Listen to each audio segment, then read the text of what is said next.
Key switches come in all different shapes and sizes, but we're focusing on mechanical switches in this video. The four most common types, all denoted by color: red, blue, black, and brown. They're all slightly different by design, each with a different user and preference in mind. Blues are generally the most tactile and consequently the loudest, while reds, on the other end of the spectrum, are much quieter and require little to no force for activation. Most people claim that it just comes down to, here's my favorite word, preference. Gamers should consider reds or blacks, and typists should most definitely consider blues, or in a few cases, browns. Browns are typically a fair middle ground. My favorite switches are blues, for both typing and gaming. I love the tactile feedback and appreciate the actuation force required. But what about when it comes to different manufacturers? There are multiple companies who produce mechanical keys. Most of us know of Cherry, a German-American peripheral manufacturer. They design and produce these kinds of colored mechanical keys and are highly regarded.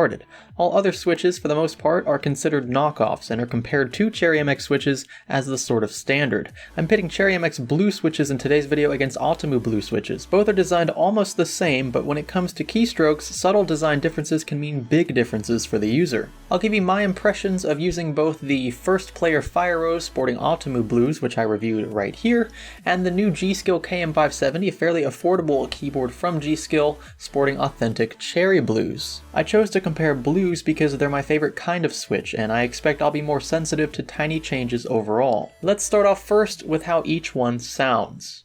Testing, testing. Okay, that's my voice from about a foot away from the Blue Yeti, and the keyboard's a little under a foot away from the top of the Yeti, but we will be keeping this here, and we'll just swap the keyboard for the G.Skill KM570 after we run our first test with this one here. So let's see, I guess the goal here would be to be the quietest. Despite the fact that both of these are blue switches, I expect that one of these will be quieter than the other. I kind of already have an idea which keyboard will come out on top in that regard. So let's go ahead and start typing, and we'll do a sound comparison.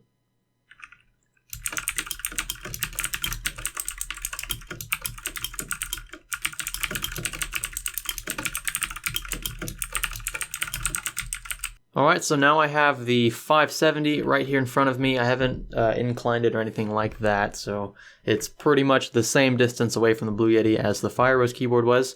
And let's go ahead and start typing. I'm going to type the exact same thing I typed previously, by the way, so you'll hear the same amount of clicks unless I mess something up in the process.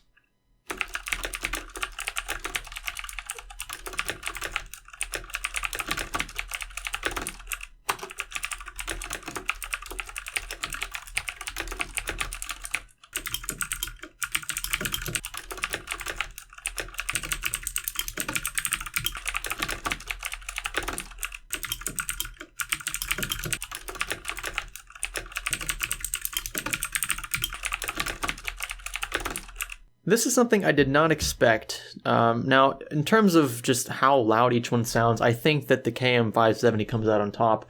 Authentic Cherry MX blue switches are considerably quieter than their, I guess, off-brand counterparts. These are Outemu blue switches here. But in most cases, the authentic keys are going to be a bit quieter, even though they are the loudest in terms of, the fact that they're blues. So they're not browns or reds, and those are all going to sound different, and the off-brand versions of those are going to sound different as well. But for this keyboard here, even though it's sporting authentic Cherry blues, I noticed that it's not as tactile as the Outemu counterpart, and let me explain what I mean by that. So there's a definite actuation point. Blues are very popular because they do have a very, very specific point at which actuation occurs. That's the point at which the key is engaged and the computer registers the keystroke. So if I push this key down past a certain point, enough weight will be on the key to actuate it, and when that happens, you do hear that click, you do feel the click, it is responsive. But when I hop over to something like the Outemu blue keyboard here, the click is just more defined. There isn't as much weight required by the key to push it down to right above the actuation point, and then when you finally get there, on this keyboard, it doesn't feel as satisfying. It almost feels mushy. Not like a membrane keyboard. We're not even close to that. But it doesn't feel as clicky. That's really the only way I know how to explain it. Something like this just feels you just know. Okay, so I've pulled the keycaps off of both switches, and this way we can get an idea of just how different the actual keys are themselves and not the keycaps and how they interfere with the rest of the key. So when I push down the authentic Cherry MX switch, definite point of actuation, but you can't really hear it, okay? So that's what I want you to pay attention to at this point. Try to listen for the actuation point. You'll hear that loud click sound. That's iconic with blue switches.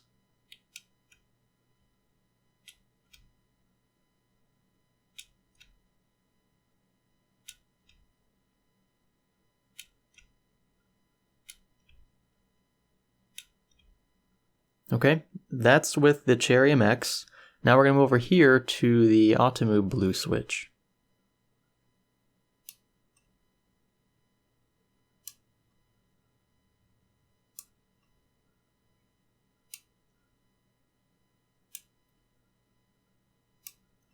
You can almost get an idea for how tactile each of these is just by listening to how each responds. So I'm going to alternate between the G.Skill and the Fire Rose keys here.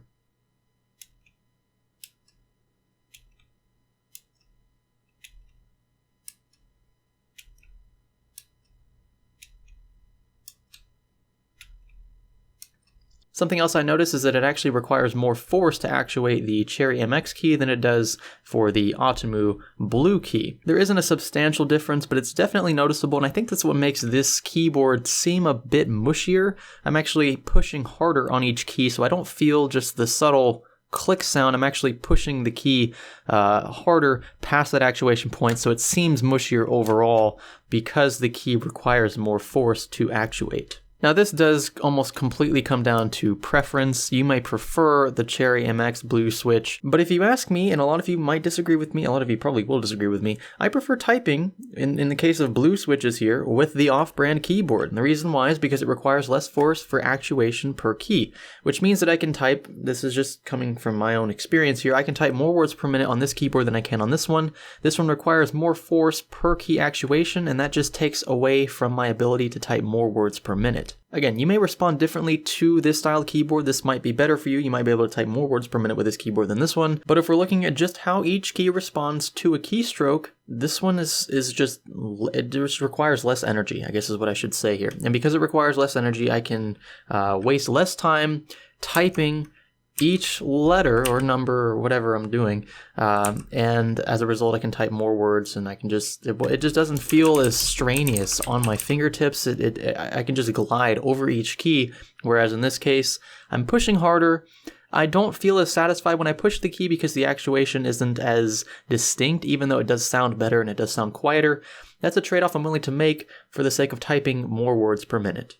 There you have it. Not what you expected, was it? To be completely honest, I'd almost prefer cherry browns over cherry blues just because their browns have actuation forces similar to those found on Outemu blues. It becomes very clear once you begin typing with both keyboards at the same time. It's a weird feeling, but there's a distinct difference here, one I can't relay via video, but that you'll have to experience firsthand to fully understand. If you're interested in purchasing either of the keyboards I've tested, you can find their links in this video's description, or you can just click the card that I revealed a bit earlier. If you like this video, be sure to give it a thumbs up, give it a thumbs down if you do feel the complete opposite, or if you hate everything about life, be sure to click the subscribe button if you haven't already. Stay tuned for a build featuring an AMD CPU and an AMD GPU. This is Salazar Studio. Thanks for learning with us.